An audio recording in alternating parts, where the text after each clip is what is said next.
Hi, everyone. May peace be on you all, and welcome to another episode of I'm a Muslim and That's Okay. And as always, it's your host, Shayla, and I am back with another gift to the gap with my guest, Asia Martinez. You are.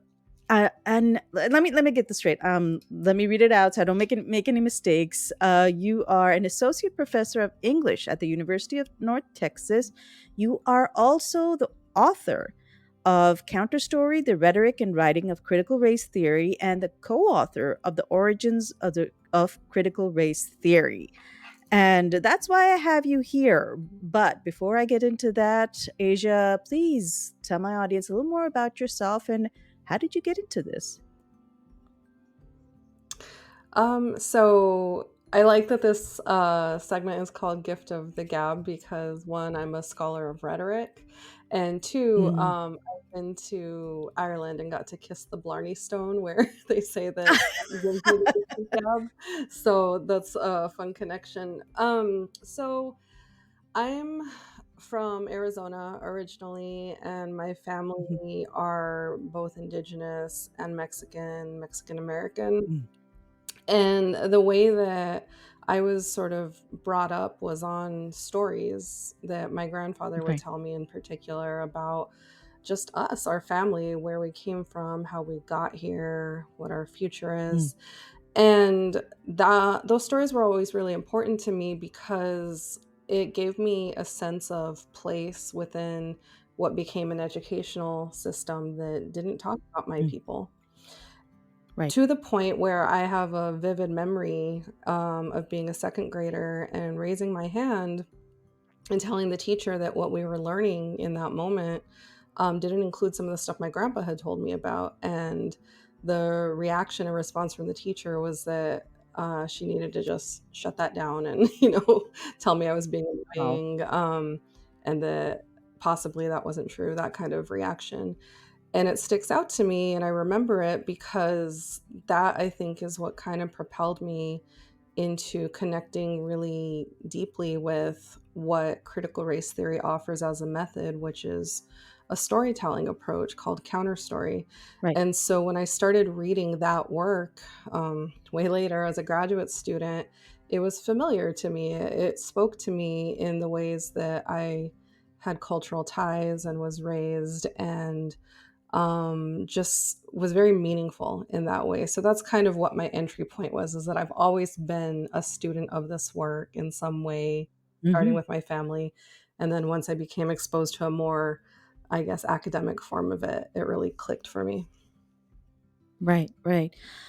Um, but let's go back to the very basics of it, Asia, because we just hear about critical race theory in the news, and somebody does not like it, and somebody's banning it, so on and so forth. Yeah. I don't think a lot of people really understand what critical race theory is. So if you could give a sort of definition of what it is and why are so many people threatened by it? Yeah, I mean, I guess that's especially the case in Texas, where Mhm. I'm currently living and teaching at a public university.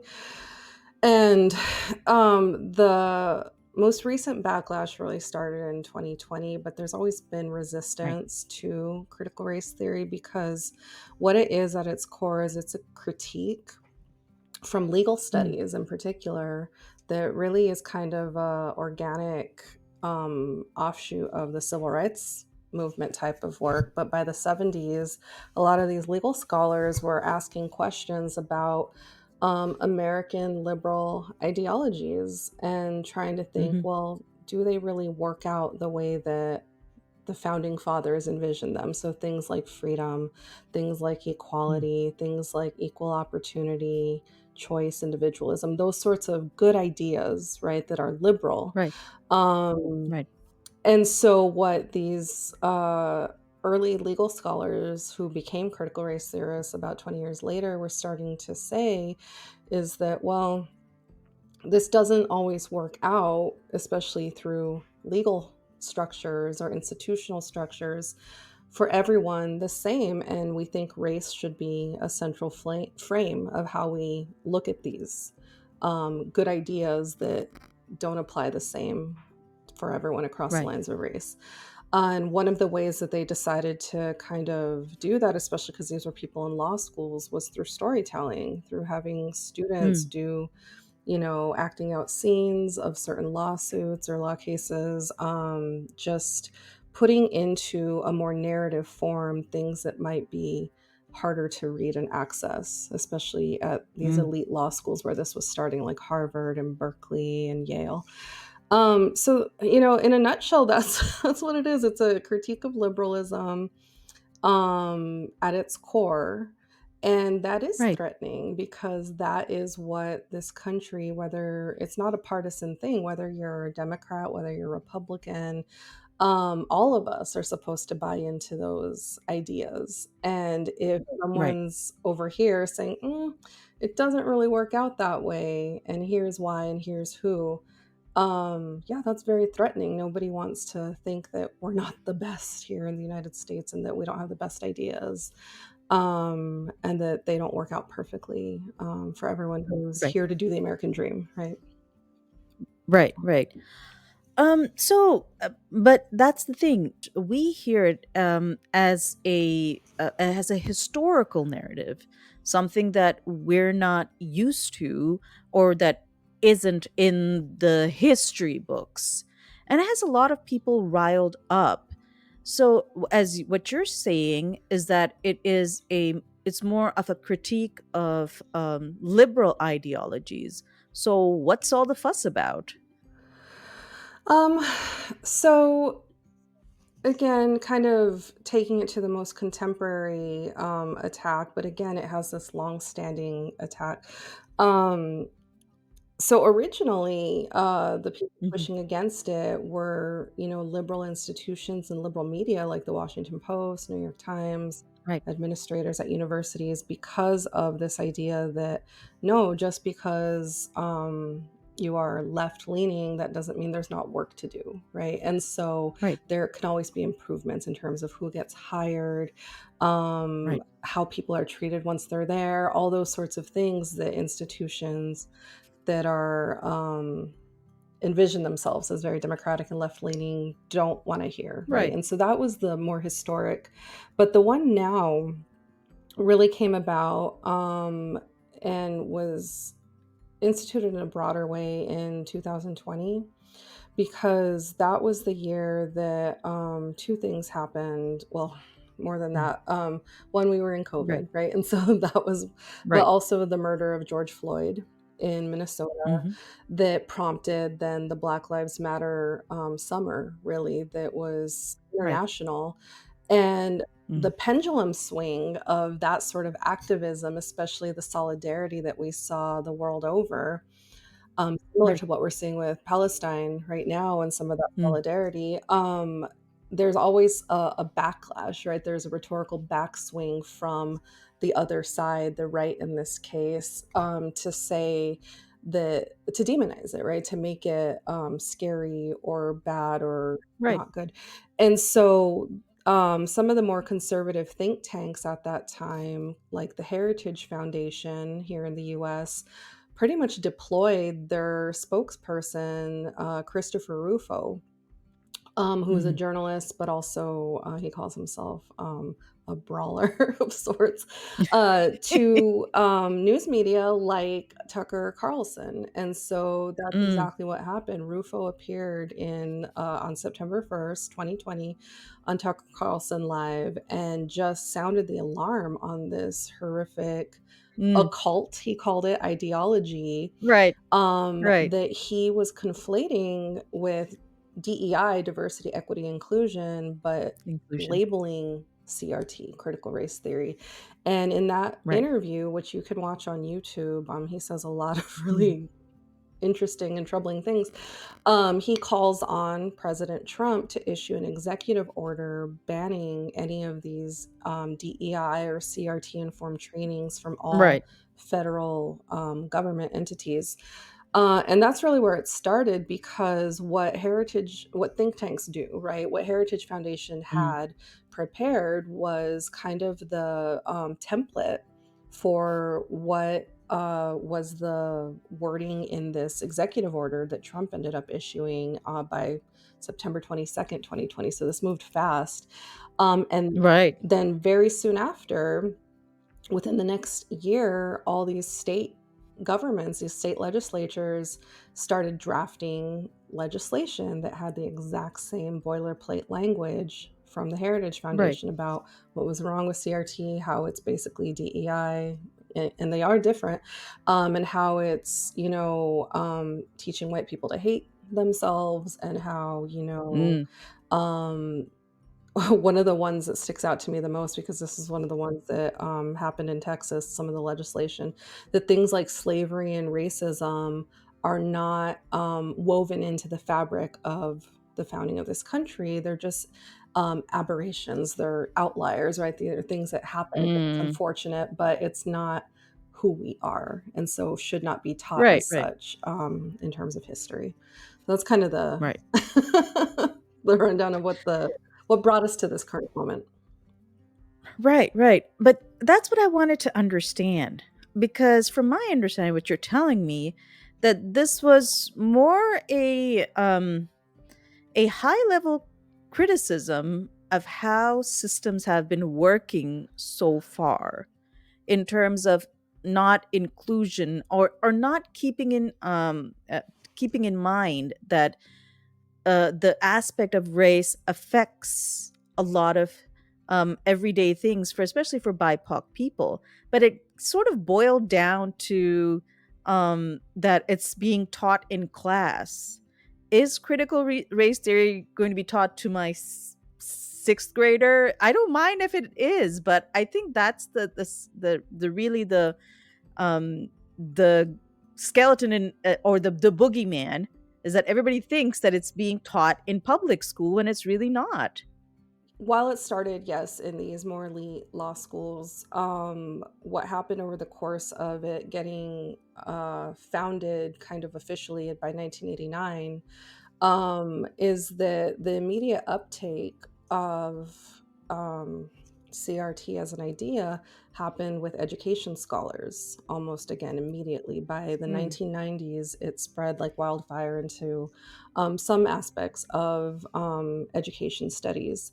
And these scholars were asking questions about how it applies to school children's experiences in K through 12, how it then Mm. folds over into what happens at the collegiate level, how it informs how Right. administrators run, how curriculum is Mm. crafted. And so I think that's where some of the confusion comes in terms of, is it in our schools? Well, yeah, there's a history of education scholars advocating for what some of the core concepts of CRT are, but doing so to try to improve conditions for our Right. children who are other in a lot of ways, not just by race, and asking questions of these institutional structures that our education, that's probably one of the most important ones that you're going to encounter as a person, especially here in the United States, learning whatever the concepts are that we're supposed to learn as, Americans. And so they were asking some of the same questions, but this time not of the law, like the legal scholars, but of education. Mm. And so when people Right. point and say, "Oh, it's in our schools," maybe not the exact curriculum that, some of the founders were teaching at Harvard, but has it informed some of the way teachers have been trained, administrators have been taught to think, all of those sorts of things? Yeah, but again, not in a way that is meant to, again, cause white children to hate themselves. That's just false. Right. Right. But it's got a lot of people's attention. I mean, Florida, for example, will not have any, and that's the thing. This is like, as a formal, I guess, education academic subject, is only at college level. Um, it's not even like anywhere at the bottom. So, but Florida had like, we're not having any of that, ban critical race theory, that Mhm. sort of thing. Um, what can you see as the ramifications of something like that, especially with this sort of, it has become the boogeyman Mhm. in a lot, and talking points Yeah. amongst Yeah. conservatives, that what's the impact of that? What is the impact of banning something like education or implementation of critical race theory? So there's two things I can say about that. One is that this same bad actor, Christopher Rufo, who was representing the Heritage Foundation, by March 2021, he tweeted basically what their plan had been, almost in a retrospective way, saying that what our plan is to basically use CRT as this umbrella term to fit all of the Mm, things that people like him and people who he represented don't like. So, cultural things, diversity, equity, inclusion, all of that stuff, gender and studies, all of those things fit them under this broader category and call it all CRT. So that anytime someone hears mm, CRT, he was talking about it almost in a marketing strategy way. Like, we are rebranding all right. these things and we're going to turn it, he literally said, toxic, so that anyone who hears that has this like visceral reaction to it. So that's kind of Right.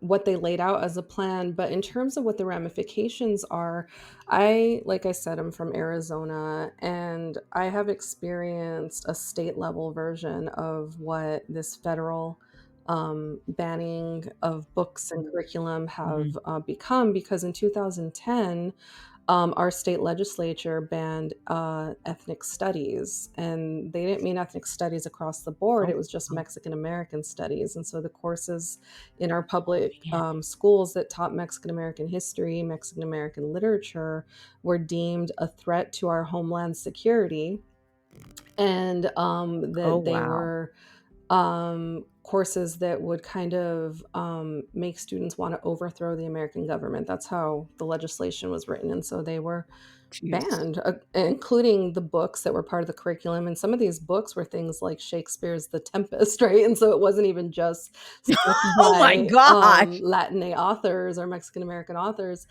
Um, but it was all deemed, and that's what's so interesting, right? Because in a border state, a threat to the homeland security, and enacting this, sort of idea for students to overthrow the government. Mm, So it worked. It was successful.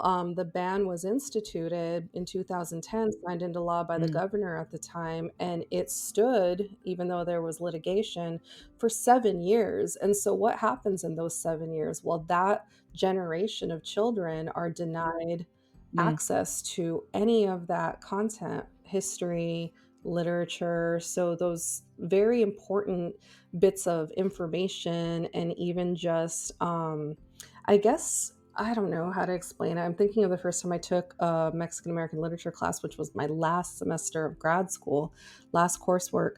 Um, you get such a feeling of pride, right? You get just your self esteem mhm. is bolstered because you're like, oh my goodness, my Right. people said things and they wrote them down and they got them Right. published. And I didn't know. I didn't know until very late. And so Right. I was imagining being much younger in my K through 12 Mhm. experience and having had access to this kind of content, and what that would have done for my confidence as a learner. Right. And Mhm. so just that's what's happening at the federal national level, is this same process of banning topics, banning histories, banning books, to the point where there's going to be a whole Right. generation who will not have this. And so, what will happen to them, right? What is left to them other than this other sort of indoctrinating education? It's interesting. They call us indoctrinators, but It's very white. It's a lot of very white 100%. books. Yes. Basically, that's the bottom line Hmm. of it.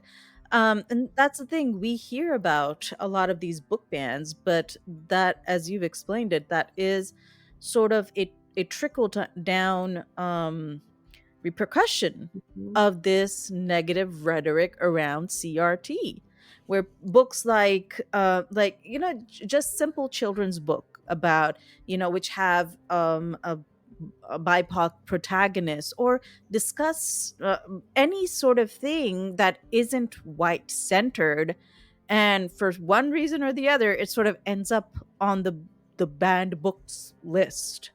It becomes quite, it becomes ridiculous in the Mhm. whole process. Yeah, yeah, it So does.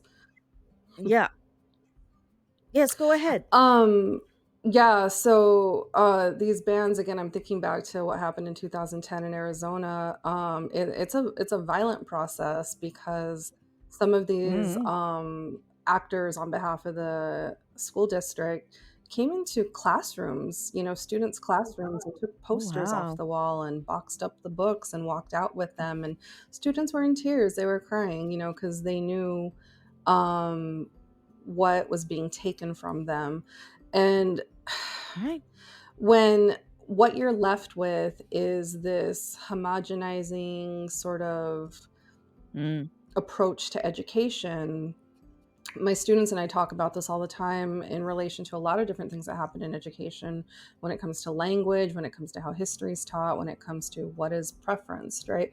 Um, if there is something called a standard or the norm or tradition, it's always there's a metric for that. It's based on something that is not Right. admitted to and not discussed honestly and openly and transparently with students. And so we are taught that if the only people who built this country, for instance, were white people, where does that put me? Mm. If the only people who are Right. heroes of this nation's story were white people, where does that put people Mhm. like me? And so you start to internalize and believe that your people are incapable or that they're monsters, right? Because Right. that's somehow how sometimes how we're Right. cast. Um, and so the self-hatred starts, all of those sorts of really horrific things that don't result in positive learning experiences, but also Right. good futures for our children.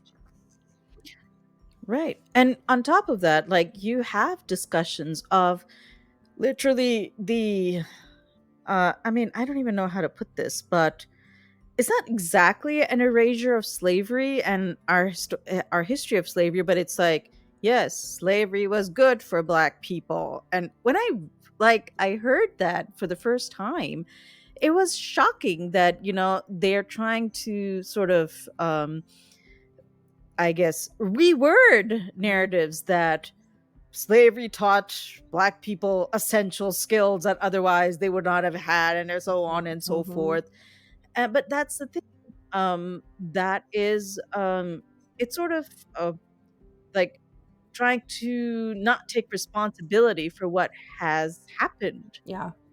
in history to people who are minorities Mhm. in this country. Yeah, just being honest, right, about what the history is, Right. and we've had different discussions with my college age students about when Mm, is too early, when is too young to introduce, students to some of mm, these ideas, but the point I made to them is that how old were you when you learned about Thanksgiving?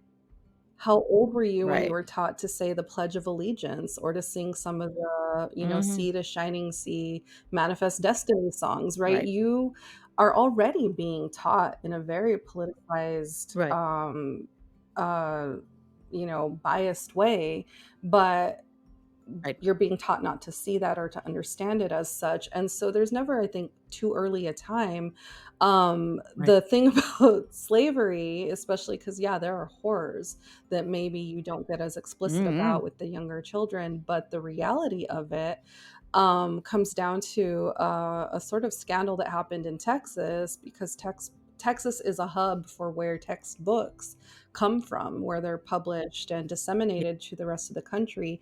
And in 2015, I believe, there was a African American mother who went on to, I think it was Twitter or TikTok or something, to show what her son had come home with as a social studies, history type book that was saying it was a chapter on immigrants, and it was talking about all the various Right. immigrants who have come to this country, and it was classifying slaves as immigrants from Africa Mm. who are coming here to do whatever Oh immigrant dear. labor, right? And so um just the idea that whatever it is that is making it into these books, one, doesn't come from nowhere, is very intentional. There's a whole group of Right. people who get to decide what happens in a big textbook.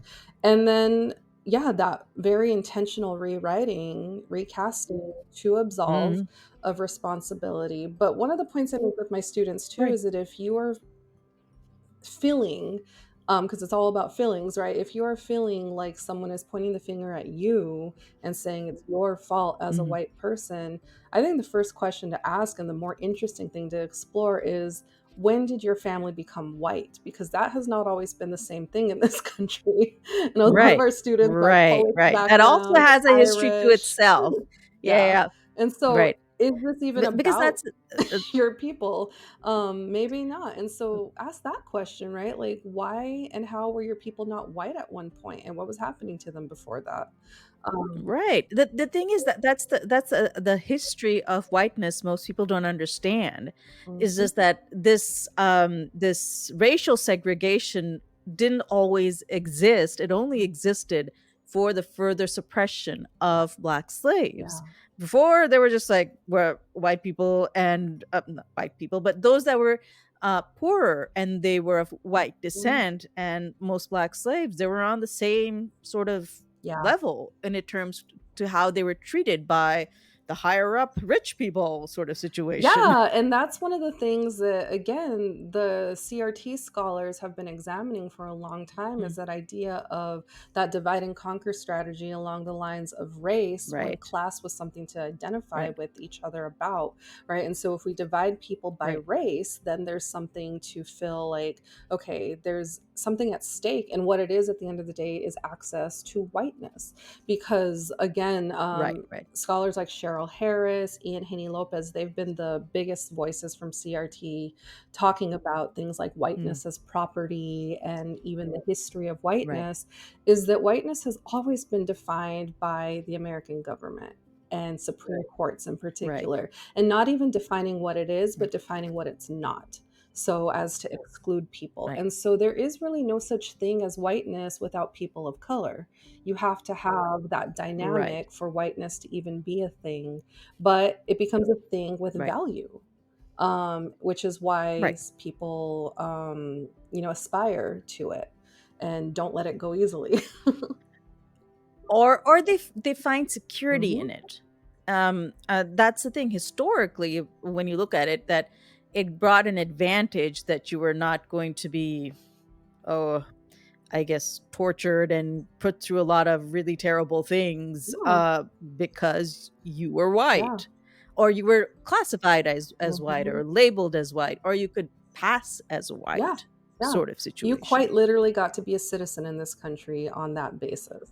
Oh yeah, With all right. of the rights of citizenship, voting, property Hmm. ownership, all of that sort of stuff. And so the lawsuits that, again, CRT scholars have studied, to show how race has functioned from the inception of this country, is to show that there were people who are today classified as non-white, so like Japanese folks, people who Right. are Bangladeshi, others that would challenge, the legal system and argue that, well, this should be, how I am showing whiteness or aligning with whiteness, and so I should have rights to this. Right. And when the Supreme Court ruled against people, like Japanese citizens and others, then everybody lost their Hmm. rights. It wasn't just that one Right.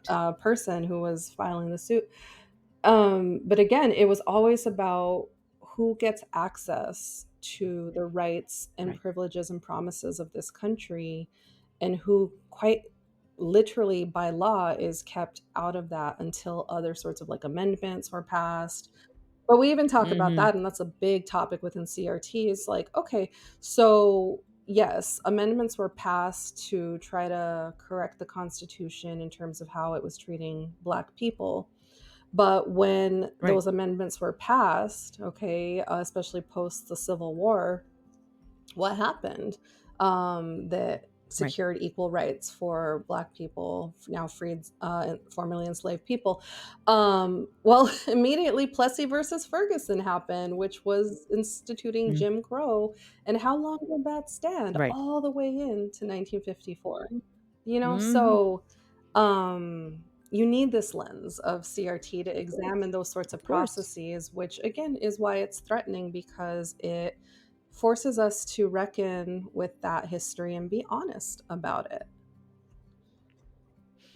I think there's also an aspect of really destabilizing and dismantling a Hmm. system that doesn't want to be dismantled, which, I mean, I can put it out there as white Yeah. supremacy. In a broader term, people don't like being called racist, but they do, I think, instinctually understand that there's a definite advantage to being white. Yeah. Yeah, the Um, one thing you can ask people, and this is a fun one that I do in class, is if you woke up tomorrow morning and you were no longer white, how much would you sue for? What is your whiteness worth to you? right, right, And it makes them think because they're like, "Oh my gosh, yeah, what would I right, lose if I woke up not white right, tomorrow?" You know, is there monetary value to right. it? The students don't always wanna answer that question, but it does force them to think about it. Hmm. For sure. So, we've taken the long, hard look at what critical race theory is, what it impacts, how it impacts, especially people of color, those that are marginalized. It's a whole slew of Mhm. people. What should we do now? There are definitely powers in play that are like, "Oh, we don't like this, we don't like you learning about this, et cetera, et cetera, et Yeah. cetera." How do we push back against those powers? Because we are here, Mhm. we are lawful citizens, we are law-abiding citizens, and I, for one, especially for my children, would not want them to exist in a system that's always going to see them as only partially people. Yeah. Yeah. I think the most important thing is kind of what I started with is we tell our stories and we do it in Mm, every venue, facet, platform that we have the privilege and access to. So myself mm, as a professor and a scholar researcher, but someone from the humanities, I've had a career's worth of time to study that methodology of CRT called Counterstory. And what that is it's right, that talking back, right? Pushing back against those what are called master narratives that are meant to right. erase us, dehumanize us, silence us. And so, if we are telling our stories and getting them out there through whatever medium that we are talented and Mm, have access to, because social media is so mhm, far reaching at this point, but if it's through publishing, if it's through podcasts, if it's through just telling your children who they are and where they come from and talking about how that fits into maybe what they're learning at school, even um, it's just it's so important, but also, yeah, being activist and activated voices at these same school board mm, meetings where we have the people trying to suppress it all and doing it in the name of equality or whatever they're trying to say and say, "No, what is equal about, the histories, stories, art of my people being, 1, made not as American as other American stuff, and 2, mhm, being something my children don't have access to, because you claim it right, makes your white children uncomfortable, like, that what? When does learning, especially right, about oppression, require comfort, right? Like, it is an uncomfortable thing to learn about. right, So I think right, it's all of those things. Tell our stories, but also in whatever capacity we have to advocate and insist, because that's what the other side has been doing, right? They've been making their point very right, accessible, which is again what storytelling can do, make all this work very accessible to right, the most amount of people possible. But they've also been at these board meetings, they've been doing like Moms for Liberty, right? Like they've been positioning and posturing right. themselves as these warriors for the children. Um, Mm, and yeah, I mean, I think we have to rise to that challenge because it's a real threat.